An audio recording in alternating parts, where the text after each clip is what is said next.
नमस्कार, देश की बात में हाजिर हैं। उत्तर प्रदेश में चुनाव करीब आते जा रहे हैं और नेताओं के अपने इलाके में दौरे बढ़ रहे हैं। सुबह हापुड़ इलाके का एक वीडियो सामने आया है, जहां गांव में मीटिंग करने पहुंचे गढ़ के विधायक कमल मलिक को गांव वालों ने खरी खरी सुनाई। अब मीटिंग जब हो रही थी तो गांव वाले खड़े भी हो गए। गलियों में भरे पानी में बीजेपी के विधायक को जबरदस्ती चलवाया गया। वीडियो सोशल मीडिया पर वायरल भी हो रहा है। तो ये खबर का एक पहलू है। अब देश की बात में हमारे साथ हैं कमल मलिक, जो गढ़ के विधायक हैं, जिनको आप इस वीडियो में देख रहे हैं। बहुत बहुत धन्यवाद कमल जी जुड़ने के लिए। आप ये बताइए मलिक जी कि हुआ क्या था वहां पर जब आप पहुंचे गांव में। हाँ, तो निधि जी, मुझे तो अच्छा लगा कि आप मेरी बहन का नाम भी निधि है, इसलिए आपने कहा, उन्होंने बताया कि निधि जुड़ेंगी तो मैं निधि से निश्चित रूप से बात करूंगा। और आप दिल्ली से हैं, तो दिल्ली के पास में गढ़मुक्तेश्वर है। कभी आए गढ़मुक्तेश्वर आप? जी। अच्छा, गढ़मुक्तेश्वर गंगा मैया का धाम है, गढ़मुक्तेश्वर है ये। और शंकर भगवान के जो गण थे, जब सृष्टि का प्रारंभ हुआ, उनकी मुक्ति का केंद्र है, इसलिए गढ़मुक्तेश्वर कहा जाता है। तो मैं यहाँ, ये सावन का महीना है और सावन में मैं यहाँ पदयात्रा कर रहा हूँ अपनी विधानसभा की। मेरी विधानसभा, चूंकि लगभग 92% वोटर मेरी विधानसभा का गांव में वास करता है, और गांव में बहुत बहुत बड़े मेरे यहाँ देवालय हैं, संतों का स्थान है। तो मेरा हेतु है कि मैं अपने विकास कार्यों को भी चेक कर सकूं, लोगों से सामाजिक रूप से मिल सकूं और प्रत्येक देवालय पे मत्था टेक सकूं। मेरा ये हेतु है। तो इसी क्रम में 25 तारीख से मैंने ये यात्रा प्रारंभ की और लगभग 26 गांव में कर चुका। धौलपुर गांव में जब मैं गया था, जबरदस्त वहां स्वागत हुआ। यहाँ एक पहले से ही एक तालाब के जल भराव की समस्या है, जिसमें पूर्व के प्रधान ने उस पर कुछ नहीं किया। जब हम एक देवालय के लिए जा रहे थे तो गांव वालों ने कहा कि इधर पानी भरा है, दूसरे रास्ते से चलते हैं। मैंने कहा नहीं, हम इसी रास्ते से चलेंगे। और वो मैंने ही प्रधान को उधर से पकड़ के वहां रास्ते से निकाला और मैंने ही वीडियो बनवाई और वीडियो अपने सीडीओ के पास भेजी कि यहाँ गांव की ये समस्या है, तो इसको दूर करें। चूंकि पहले प्रधान ने तो इसमें सहयोग किया नहीं था, अब ये प्रधान अच्छा है, पॉजिटिव है, तो ये कर रहा है। तो ये कारण था और उसमें कोई कारण नहीं था। नहीं। तो आपका कहना है कि आपको जबरदस्ती नहीं चलाया गया, आपका ये मंशा है कि गांव वाले नाराज नहीं थे, ये भी उन्होंने नहीं कहा कि आप काफी समय से यहाँ पर नहीं आए? निधि जी, मैं वहां लगभग 4 साल में 40 बार गया हूं और प्रमाण मैं आपको एक तरह से दे दूंगा। प्रमाण ये है कि मैंने वहां आपका विधायक, आपका प्रशासन, आपके द्वार एक बड़ी सभाएं मैंने वहां करके जो जन समस्याएं थी वो दूर की। 2 बार हमने वो ऐसा अपना जन संवाद का वो बनाया।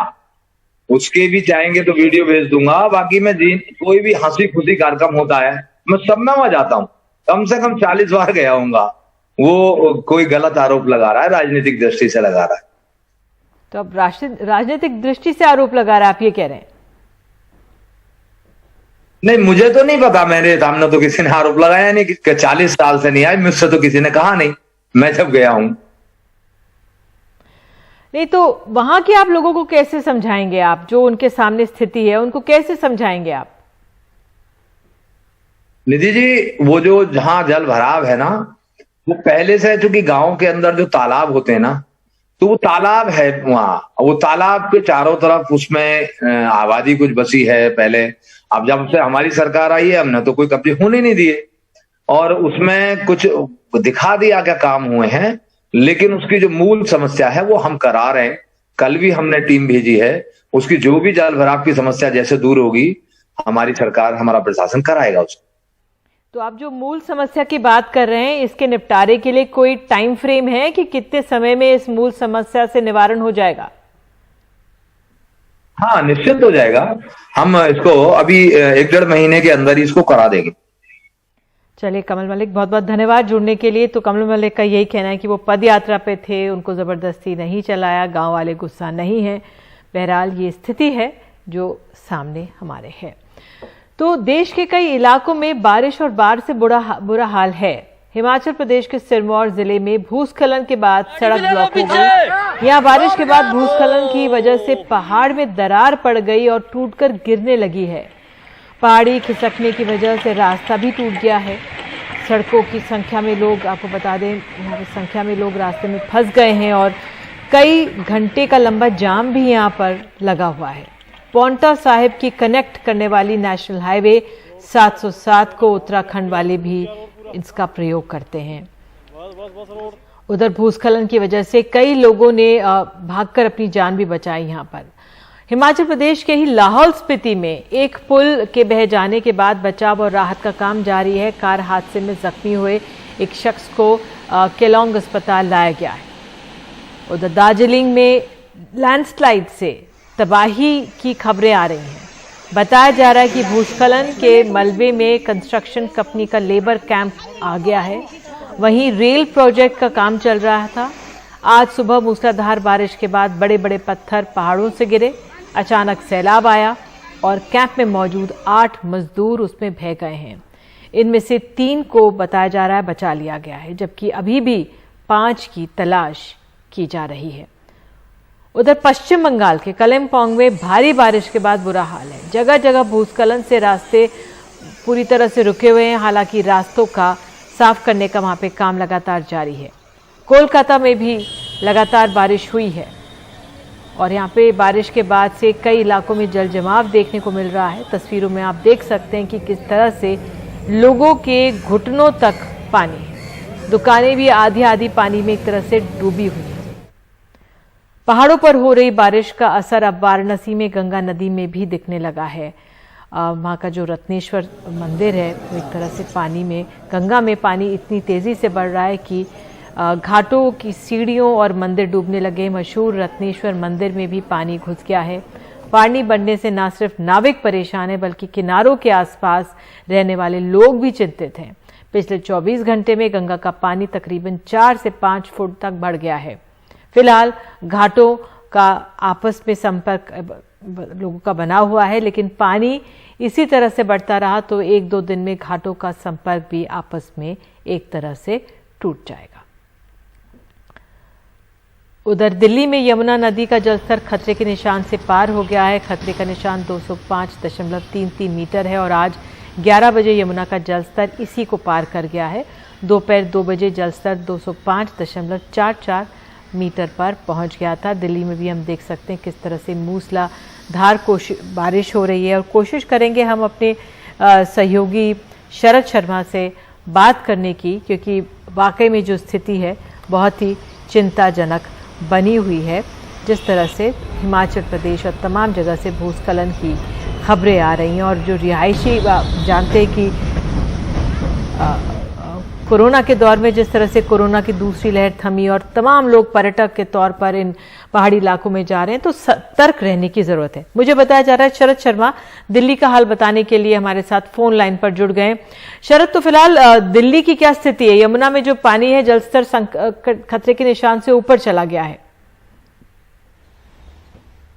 सुबह 11 बजे दिल्ली में जो यमुना का जलस्तर है जो 205.33 मीटर का खतरे का निशान है, सुबह 11 बजे यमुना का जलस्तर उस खतरे के निशान को पार कर गया था और उसके बाद से लगातार हर घंटे की जो अपडेट आ रही है उससे पता चल रहा है कि लगातार जो जलस्तर है जो खतरे के निशान के एक बार पार गया उसके बाद लगातार वो बढ़ता जा रहा है। अभी जब हम बात कर रहे हैं तो ये 205.50 मीटर पहुंच गया है और अभी ये बताया जा रहा है कि थोड़ी राहत की बात ये जरूर है कि सुबह जिस तेजी के साथ हरियाणा के हथनीकुंड बैराज से पानी छोड़ा जा रहा था उसमें जो मात्रा है वो कुछ कम जरूर हुई है, लेकिन अभी भी चिंता इसलिए बनी हुई है क्योंकि जलस्तर जो है वो लगातार बढ़ रहा है। बेशक दिल्ली भी जिस तरह से आगे उसके पास पानी आ रहा है, दिल्ली भी आगे उस पानी को छोड़ दे रहा है, लेकिन अगर ये लगातार जो जलस्तर है इस तरह से बढ़ता रहा, पीछे हरियाणा भी इसी तरह छोड़ता रहेगा तो फिर दिल्ली के अंदर दिक्कत हो सकती है। खासतौर से हमें ये ध्यान रखना होगा कि ये जो बढ़ोतरी हुई है ये इतनी अचानक हुई है कि 12 जुलाई को हम ये रिपोर्ट कर रहे थे कि यमुना सूख गई है और आज 30 जुलाई को अचानक से यमुना के अंदर इतना पानी आ गया है कि हमें ये रिपोर्ट करना पड़ रहा है कि यमुना खतरे के निशान के ऊपर चली गई है। तो जो खतरे का निशान है उससे ऊपर है तो तब तक खतरा तो बना ही हुआ है, लेकिन 207 मीटर के आसपास एक निशान आता है यमुना में। 3 लेवल बनते हैं। पहला वार्निंग लेवल है जो सुबह क्रॉस हो गया, उसके बाद फिर खतरे का निशान है वो भी सुबह क्रॉस हो गया है। अब हाई फ्लड यानी कि बाढ़ की घोषणा वाला जो स्तर है वो अभी बचा हुआ है। अगर वो स्थिति आती है तो और स्थिति दिल्ली के अंदर खराब हो सकती है। फिलहाल हालात कंट्रोल में है, लेकिन जलस्तर जो है यमुना का वो लगातार बढ़ रहा है। जी, बहुत बहुत धन्यवाद इस जानकारी के लिए शरद। और देश की बात में वक्त है एक छोटे से ब्रेक के बाद आपको ले चलेंगे बिहार। वहां के कटिहार में मेयर की सरेआम हत्या से इलाके में दहशत है।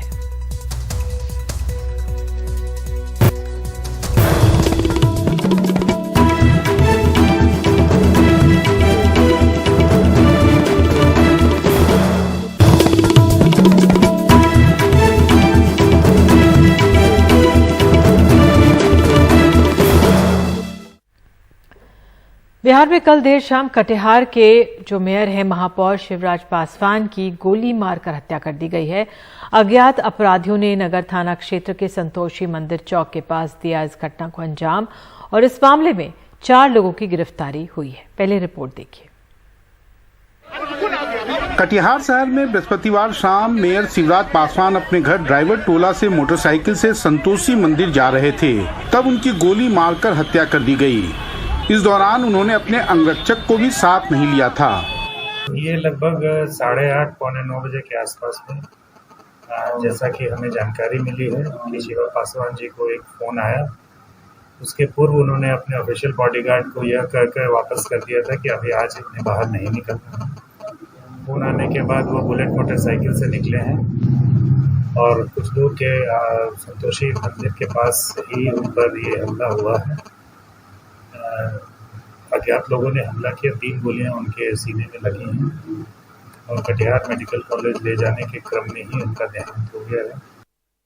मृतक शिवराज पासवान की कटिहार में एक तेज तर्रार नेता के रूप में पहचान थी। हाल में लोक जनशक्ति पार्टी के अध्यक्ष चिराग पासवान उनके घर भी गए थे। इस मामले की संवेदनशीलता को देखते हुए पुलिस ने त्वरित कार्रवाई करते हुए एफआईआर में दर्ज 11 लोगों में से 4 लोगों को अब तक गिरफ्तार भी कर लिया है। प्राथमिकी दर्ज हुई 11 आदमी के पर नेम्ड एफआईआर हुआ है, जिसमें 4 अभियुक्त पकड़े गए और भी अभियुक्त शाम तक पकड़े जाएंगे और 4 अभियुक्त जो पकड़ाएंगे उनके बयान से और भी तथ्य उभर के सामने आ रहा है, उसे फर्दर कार्रवाई करेंगे हम लोग। इस घटना की गूंज आज बिहार विधानसभा में भी सुनाई दी। जब थाने बिकने लगते हैं, जब तबादले में पैसों का खेल होने लगता है, तो भ्रष्टाचार और क्राइम एक साथ जुड़ जाता है। जब भ्रष्टाचार और क्राइम एक साथ जुड़ जाएगा तो जो क्रिमिनल्स हैं उनके ऊपर अंकुश खत्म हो जाएगा। देखिए, बिहार देश के सभी राज्यों की तुलना में लॉ एंड ऑर्डर में बहुत बेहतर स्थिति में है, लेकिन इतना बड़ा राज्य है, जो भी घटना घटी दुर्भाग्यपूर्ण है और आप ये निश्चिंत रहिए कोई अपराधी बचकर नहीं जाएगा। ये राजद का जमाना नहीं है कि एफआईआर दर्ज नहीं होता था, अपराधी भाग जाते थे, कोई अपराधी बचेगा नहीं। फिलहाल राज्य सरकार का यही कहना है कि अपराधियों की पहचान कर ली गई है और सबको गिरफ्तार कर स्पीडी ट्रायल कराया जाएगा। कटिहार से श्याम और पटना से कैमरामैन हबीब अली के साथ मनीष कुमार, एनडीटीवी इंडिया के लिए। और मनीष कुमार हमारे साथ मौजूद है। मनीष, जिस तरह से आप ही बता रहे हैं कि उभरता हुआ राजनीति में उभरता हुआ ये चेहरा थे, इस हत्या के पीछे कई सवाल उठ रहे होंगे, क्या कयास लग रहे हैं वहां पर? देखिए, शुरू में इस हत्या के कई सारे कारण बताए जा रहे थे, लेकिन पुलिस का अब कहना है कि ये जो पूरा मामला है ये राजनीतिक हत्या का मामला नहीं है, बल्कि कुछ निजी ऐसे जो रंजिश थी उसका ये परिणाम है। और उनका कहना है कि क्योंकि जो मृतक हैं शिवराज पासवान, वो जमीनों का कारोबार करते थे और कुछ वो स्थानीय स्तर पर भी पंचायत किया करते थे। लोगों के बीच में कोई विवाद हो गया तो उसके बीच में मध्यस्थता करने का, ये जो उनकी हत्या हुई है वो उसी का परिणाम है। चूंकि परिवार वालों ने तुरंत जो है नामजद लोगों के खिलाफ 11 लोगों को नामजद किया है और उसके बाद पुलिस ने तत्काल जो लोग कटिहार में मौजूद थे उन आरोपियों को गिरफ्तार भी किया है। पुलिस का कहना है कि जो पूरे मामले का उद्भेदन है वो कल तक वो कर लेंगे, लेकिन हाँ, ये जो पूरी जांच है वो सही दिशा में जा रही है और उनका दावा है कि इसका राजनीति से कोई लेना देना नहीं है। निधि। बिल्कुल मनीष, बहुत बहुत धन्यवाद। अगर राजनीति से लेना देना नहीं है ठीक है, और जल्द से जल्द जो अपराधी हैं पकड़े जाएं, यही होना चाहिए। बहरहाल अब मध्य प्रदेश से खबर है। मध्य प्रदेश विधानसभा में अब सदस्य पप्पू, फेंकू, बंटाधार, चोर, झूठा, मूर्ख जैसे शब्दों का प्रयोग नहीं कर पाएंगे। ऐसे कई असंसदीय शब्दों की सूची विधानसभा सचिवालय तैयार कर रहा है। 9 अगस्त से शुरू होने वाले विधानसभा के मॉनसून सत्र के पहले सदस्यों को ये सूची उपलब्ध कराई जाएगी। उनसे उम्मीद रहेगी कि इन शब्दों का इस्तेमाल कार्रवाई के दौरान ना करें।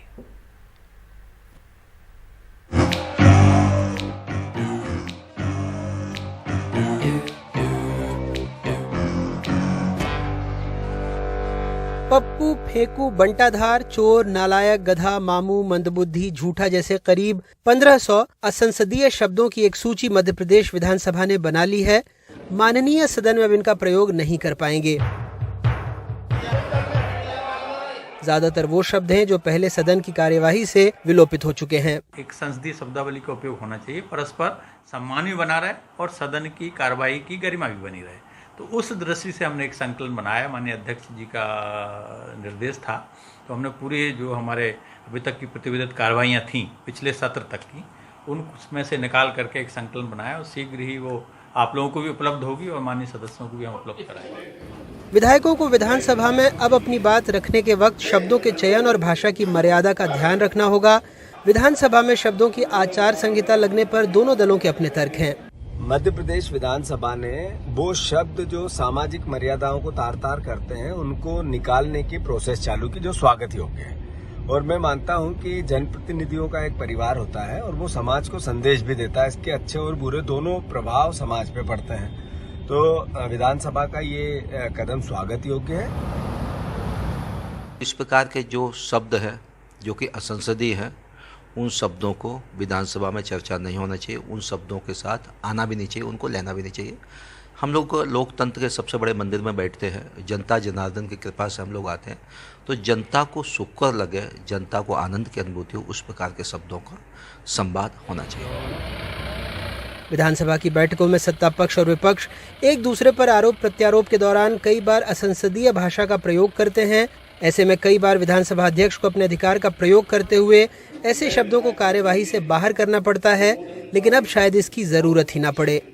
संसद ने ऐसे शब्दों की सूची बनाई है जिनका प्रयोग संविधान के अनुच्छेद 105(2) के तहत नहीं किया जा सकता। मध्य प्रदेश संभवतः पूरे देश में पहली ऐसी विधानसभा होगी जहां सत्र से पहले विधायकों को बता दिया जाएगा कि उन्हें किन किन शब्दों का प्रयोग नहीं करना है। भोपाल से कैमरा पर्सन रिजवान खान के साथ अनुराग द्वारी, एनडीटीवी इंडिया। और अब दिल्ली की संसद की बात। पेगासस जासूसी मामले और कृषि कानून को लेकर विपक्ष के हमले जारी हैं। दोनों सदनों में सरकार और विपक्ष के बीच गतिरोध बरकरार है। जासूसी कांड की सुप्रीम कोर्ट की निगरानी में जांच की विपक्ष मांग कर रहा है। संसद के दोनों सदनों में शुक्रवार को भी कार्रवाई नहीं चल पाई। लगातार 9वें दिन विपक्ष पेगासस जासूसी और नए कृषि कानूनों के खिलाफ प्रदर्शन करता रहा। Some members are visiting in the house, T.T. Bajare. Some people are taking placards and going and standing in front of the minister. All these things, we are taking the house to a new low. Rajya Sabha में विपक्ष के नेता मल्लिकार्जुन खड़गे ने NDTV से कहा, पहले कई बार नियम 267 के तहत चर्चा होती रही है। 4 अगस्त 2010 को महंगाई दर पर चर्चा हुई, फिर 7 दिसंबर 2012 को खुदरा क्षेत्र में विदेशी निवेश पर चर्चा हुई। 22 अप्रैल 2013 को किसानों की आत्महत्या के मसले पर चर्चा हुई। 23 अप्रैल 2015 को कृषि संकट पर चर्चा हुई। 10 अगस्त 2016 को कश्मीर के मुद्दे पर चर्चा हुई और 16 नवंबर 2016 को नोटबंदी पर चर्चा हुई। देखो, एक गतिरोध तोड़ना है तो सरकार आगे आना चाहिए। हर बात को यह नहीं कह सकती कि सदन अपोजिशन चलने नहीं दे रहा। अरे आपका काम होता है, आपका कर्तव्य होता है कि इसको कैसा सुलझाए, तो सुलझाने के लिए तैयार नहीं है। हम यही कह रहे हैं कि पेगासस इशू फर्स्ट हमने लिया है, सभी पार्टियों ने मिलकर एकजुट होकर दिया है। उसको चर्चा शुरू करो, रिप्लाई दो और उसमें होम मिनिस्टर और प्राइम मिनिस्टर प्रेजेंट रहो और उत्तर तो होम मिनिस्टर देने दो। अनेक विषयों को लेकर विपक्ष हो हल्ला करता रहता है।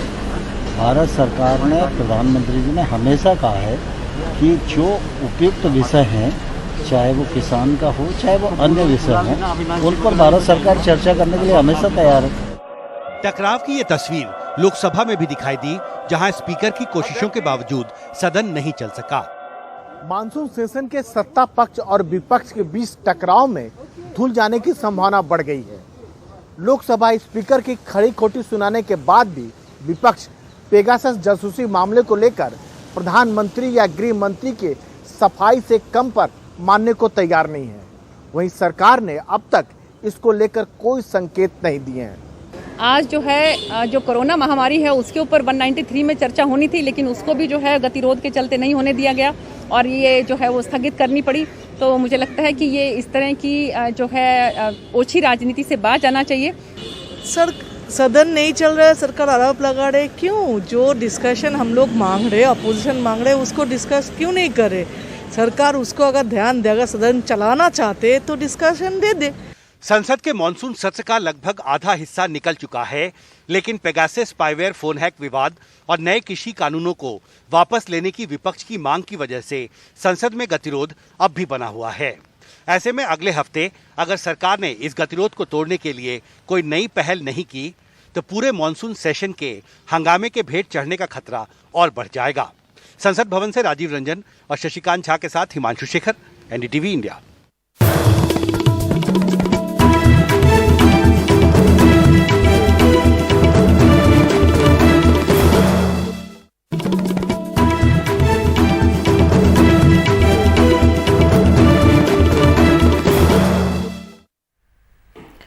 और अब खबर है मुंबई से। बिस्तर पर पड़े मरीजों और चलने फिरने में शारीरिक रूप से असमर्थ लोगों को घर पर जाकर कोरोना की वैक्सीन देने की योजना बीएमसी ने बनाई है। डोर टू डोर वैक्सीनेशन के लिए 4,466 लाभार्थियों के परिजनों ने बीएमसी के पास आवेदन दिया था।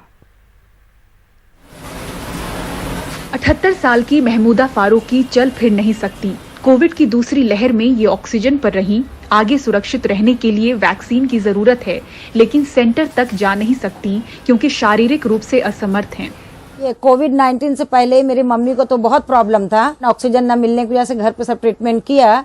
आज वो ठीक हैं, लेकिन चल फिर नहीं सकती हैं। इनको हम लोग इनकी खिदमत करते हैं, इनको टाइम से खाना देते हैं, सूप देते हैं, जूस देते हैं। और मेरे अब्बा भी अभी 1 महीना पहले भी बहुत ज्यादा बीमार हो गए थे, तो हॉस्पिटल में एडमिट थे और इनका सोडियम वगैरह भी कम हो गया था। तो ये सब प्रॉब्लम है। अब ऐसे प्रॉब्लम के साथ हम इनको कहाँ ले जाएं, क्या करें? वैक्सीन के लिए सेंटर पे ले जा नहीं सकते और ये लोग जा नहीं सकते वहाँ। 63 साल के नारायण कल्याणकर भी घुटनों की तकलीफ के चलते चलने फिरने में असमर्थ हैं। पहली लहर में इन्हें कोविड हो चुका है। वैक्सीनेशन सेंटर जाने की कोशिश की, लेकिन ज्यादा देर तक कतार में खड़े नहीं रह सके।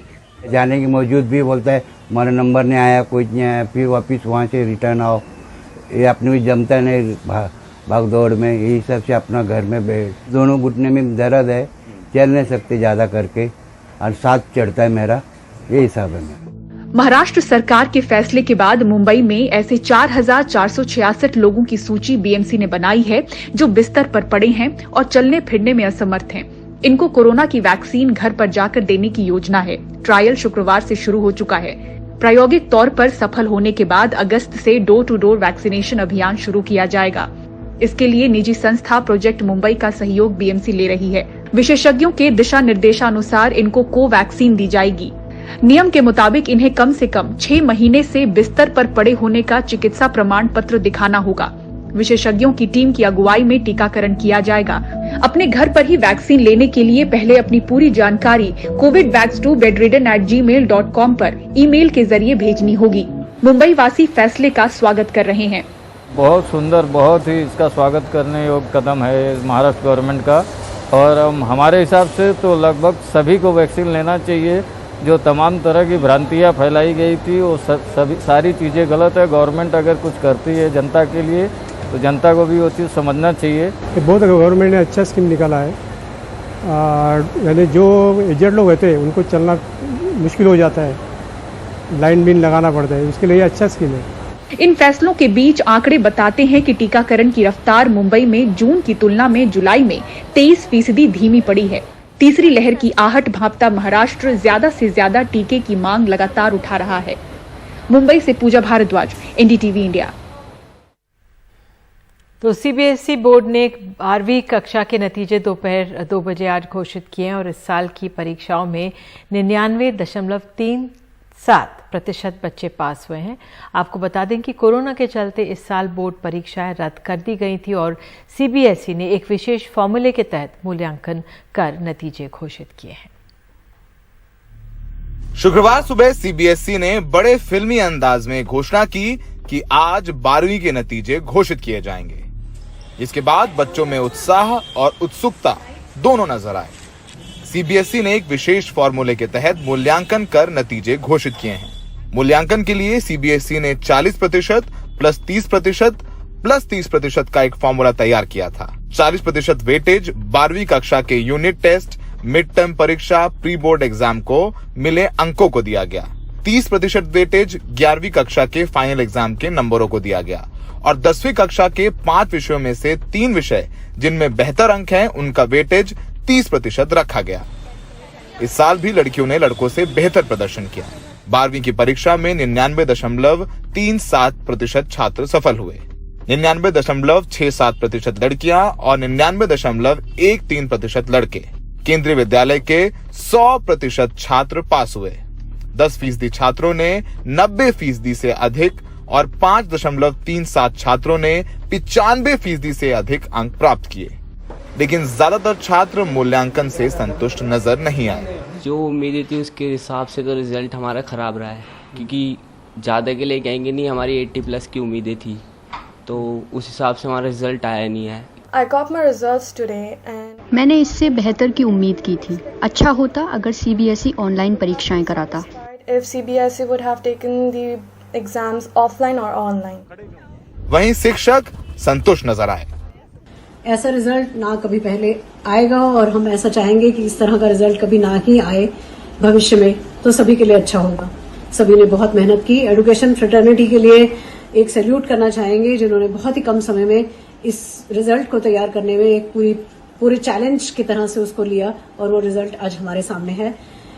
जहां तक इसकी क्रेडिबिलिटी का सवाल है, मैं कहूंगी कि ये रिजल्ट जो स्कीम ऑफ असेसमेंट था वो काफी रिलायबल, अनबायस्ड था, ट्रांसपेरेंट था और वैलिड भी बहुत था। जो भी पढ़ाई बच्चों की हुई वो ऑनलाइन माध्यम से ही हुई और जो परीक्षाएं भी हुई वो भी ऑनलाइन माध्यम से ही करानी पड़ी, जिसमें काफी चैलेंज था। जो बच्चे मूल्यांकन से संतुष्ट नहीं होंगे उन्हें अगस्त में परीक्षाएं देने का अवसर दिया जाएगा। कुछ बच्चे नतीजों से संतुष्ट भी हैं और कुछ असंतुष्ट भी, लेकिन इस बार का दौर बेहद अलग था। कोरोना की लहर थी, सैकड़ों शिक्षकों की मौत हुई कोरोना से, सैकड़ों बच्चे भी अनाथ हो गए। यही वजह है कि प्रधानमंत्री ने फैसला लिया कि परीक्षाएं नहीं कराई जाएंगी। प्रधानमंत्री ने असंतुष्ट बच्चों को यही सलाह दी है कि इस पूरी प्रक्रिया से सीखें और आगे बढ़ें। नई दिल्ली में सौरभ शुक्ला, एनडीटीवी इंडिया।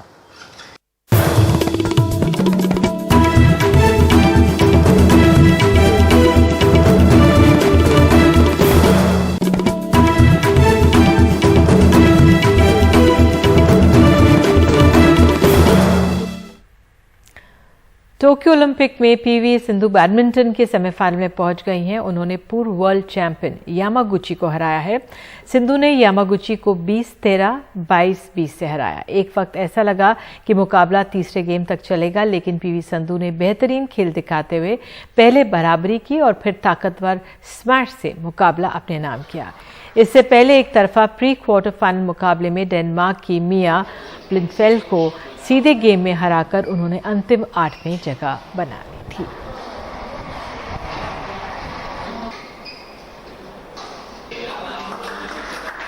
और अब बात लवलीना की। ओलंपिक बॉक्सिंग सेमीफाइनल में पहुंच चुकी लवलीना के टैलेंट को सबसे पहले पहचाना पदम बोडो ने, जो उनके कोच हैं। पदम बोडो से बात की हमारे सहयोगी रतनदीप चौधरी ने। लवलीना बुरागोहाई ने आज एक हिस्ट्री क्रिएट किया है असम के लिए, पूरे देश के लिए। आप उनके कोच हैं, आप उनके पहले कोच रहे हैं। इस वक्त आपका फर्स्ट रिएक्शन क्या है, क्या महसूस हो रहा है? मेरे को आज खूब ही अच्छा लग रहा है क्योंकि मेरा स्टूडेंट ने आज ओलंपिक में मेडल लेने के लिए ये ब्रॉन्ज मेडल का दावेदार हो गया। लवलीना के साथ आप पहली बार कब आप लवलीना से मिले? कैसे आपने उनके अंदर जो टैलेंट है वो कहाँ पहले बार देखा, और जब आप पहले बार उनको प्रदर्शन करते हुए देखे तो आपको क्या लगा कि क्यों उन्होंने आपने उसको हैंड पिक किया? साई का एक ग्रुप एवरी ईयर ये टैलेंट हंट के लिए निकालता है। तो 2012 में हम लोग गया था गुलाघाट का खोरूपथार डिस्ट्रिक्ट में, तो उसी टाइम में लवलीना को वहीं पे मिला था। पहले तो लवलीना मुआ थाई खेलता था, मुआ थाई, उसके बाद थोड़ा किक बॉक्सिंग भी खेलता था नीचे। तो देखा ये लवलीना लड़की का हाइट भी ठीक है, तो मैंने उसको बुला के कुछ टेस्ट लिया है। टेस्ट लेके देखा तो ये बॉक्सर बन सकते हैं, तो इसलिए हम लवलीना को वहीं पे सिलेक्शन लेटर गुवाहाटी साई के लिए दे दिया है। ओलंपिक में जाने के पहले आप उनसे मिले या फिर अभी भी उनसे बात हो रही है ओलंपिक के बीच आपके साथ? अभी तो बात नहीं हो रहा है क्योंकि वो मोबाइल नंबर नहीं है मेरे पास। तो जाने से कुछ दिन पहले बात हुआ था मेरे से। मैंने बोला चिंता मत करो, जाओ आराम से जाओ, खेल के मेडल लेके आओ। आप ये टी शर्ट पहने हुए हैं, यहाँ पे लिखा है go for glory Lovlina, semifinal में पहुँच गई हैं। क्या आशा है आपको आपके स्टूडेंट से? आज जैसे खेला है उसी हिसाब से खेलने से ओलंपिक के लिए पक्का गोल्ड मेडल लेके आएगा।